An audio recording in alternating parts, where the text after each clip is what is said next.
What if Tsunade adopted Naruto? We all know about Naruto's horrible childhood. I don't think I need to remind anyone about the swing. It probably got more screen time than your favorite character, but just to jog your memory,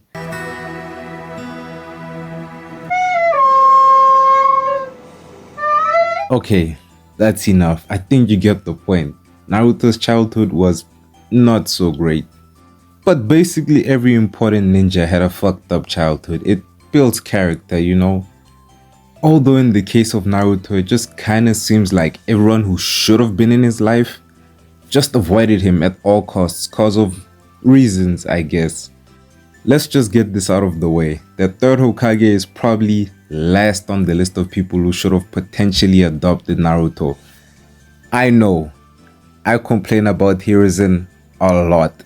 I made a whole video about what if he wasn't incompetent. I also know he made a promise. Believe me, I know. I've made a couple videos about what if he kept said promise. Can we just give the old man a break?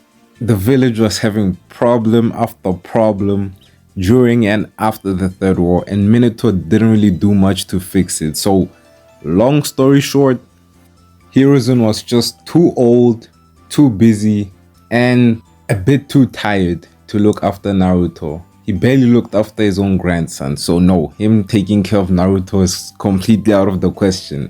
Regardless of anything I've said in the past, no, he cannot take care of Naruto.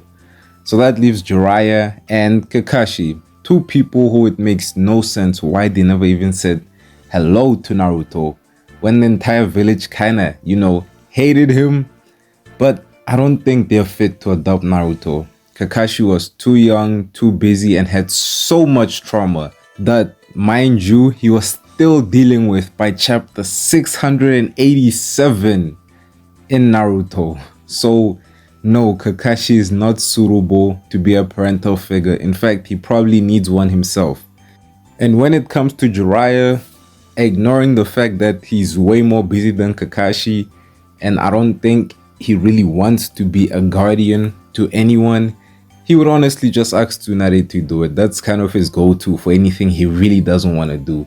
And with that being the case, we can finally dive into how Tsunade would raise Naruto. But before that, do you want to be the coolest person in the world? Well, then you just have to hit that subscribe button. Use a Chidori on the subscribe button. It'll be our little secret and you'll be super cool after you do that. Thank you in advance. Anyway, let's get back to it. There's a bit of a problem. Tsunade didn't live in the village when Naruto was born. She had already left. She left around the time of the Third War. Also, Tsunade doesn't really have any relationship with Naruto, at least not a strong one with his parents. Definitely not enough to raise their child. She knew of them, but they're not as close as Jiraiya and them. But I'm sure after Tsunade hears about the Nine Tails destroying the village, as well as killing the fourth Hokage, she would definitely swing by the village just to check if everyone she knew was still alive or not. And when she did check, this would give Jiraiya a perfect opportunity to talk to her and try to persuade her into taking care of Naruto. I mean, we all know Tsunade had a soft spot for Jiraiya, so he just has to switch on the charm and the good looks and try to convince her to take care of Naruto, which would take a lot of convincing because Tsunade would need to stay in the village to be allowed to raise Naruto. The one thing Donzo, Hiruzen, and the two elders would unanimously agree on with no debate is there's no chance the Nine Tails Jinchuriki as a baby would be allowed to leave the village for an unspecified amount of time on top of that. So no, Tsunade isn't going to take Naruto on gambling trips around the Land of Fire. She's staying in the Leaf.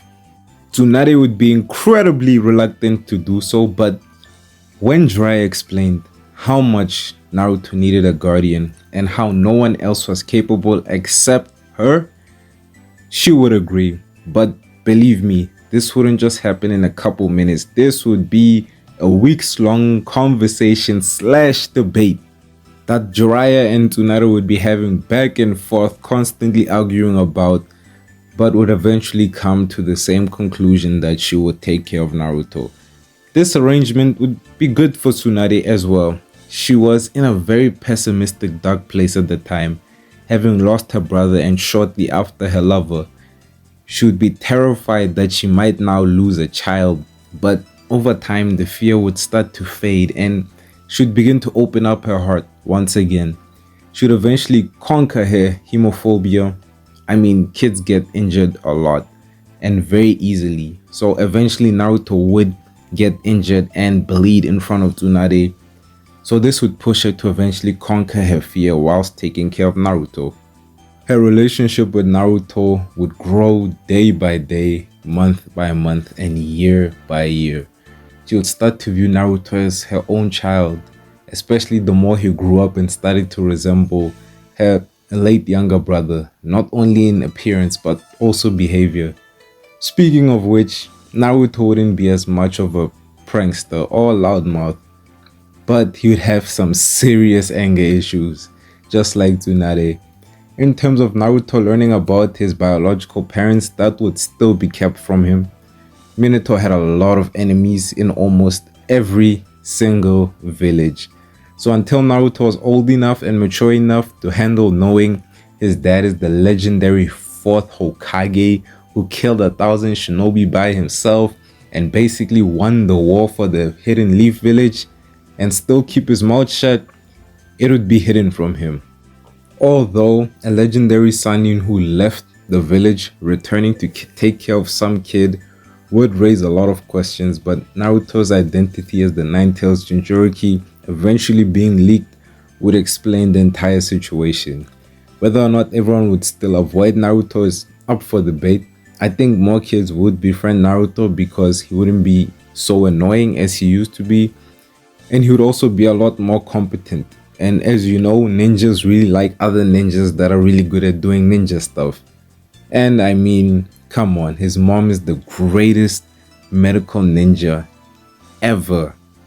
So I'm sure people would warm up to Naruto just to hear about it, what his life is like. In terms of his abilities as a ninja, Naruto would outclass everyone.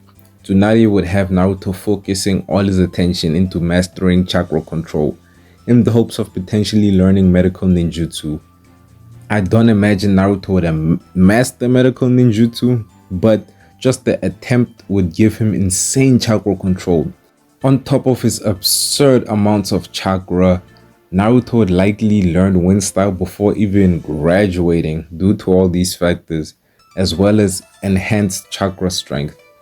Naruto would easily be the strongest genin. He wouldn't even have much of a relationship with Sasuke, unfortunately. If you've played, and I know this is gonna sound a bit strange, but if you've played either, it would be a rivalry similar to that. Naruto and Sasuke would be doing their own things. Their paths would intersect from time to time, but they would just be acquainted for the most part. As Naruto graduated, he would meet Jiraiya whilst taking place in the Chunin exams. Jiraiya would inform Naruto that the Akatsuki are trying to kill him and all that stuff, and tell him that after the exams they have to train to make sure Naruto doesn't get killed and kidnapped. Naruto would dominate the Chunin exams. Konoha crush would still happen, and afterwards Tsunade would be made Hokage. Naruto would go to train with Jiraiya, and I am going to sound like a madman, but I think Naruto can get KCM. Not necessarily KCM 2, he's not gonna befriend the Nine-Tails just yet, but with less emotional baggage and far better chakra control, he can definitely pull off KCM 1.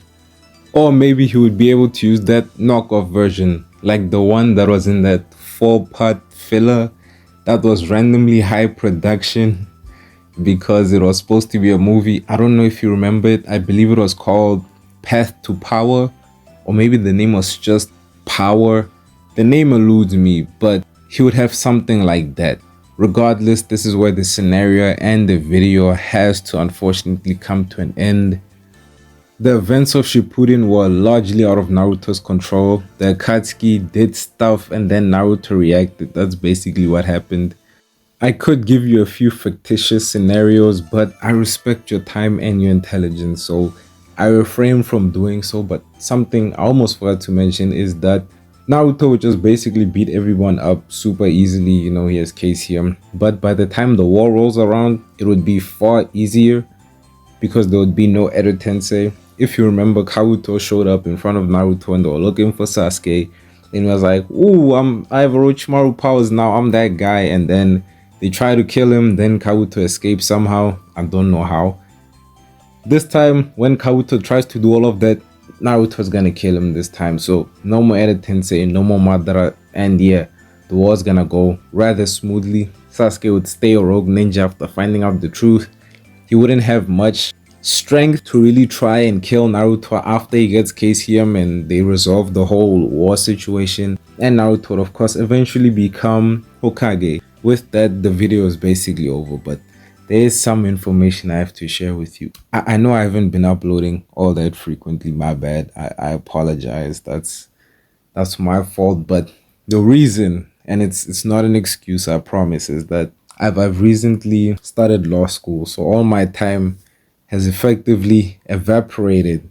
Even though there's a lot of videos that I've completely finished writing the script for, such as what if Naruto was adopted by the Uchiha clan? That whole series, I've already written it down. All I need to do is record it and edit it, which is about a month's long process, which is gonna be elongated to maybe 2 months, if not three, because I don't know. The law is just really dense. The law is, excuse my French, but it's pretty fucking long. So that is consuming so much time. But I promise I'll figure out the schedule a bit better.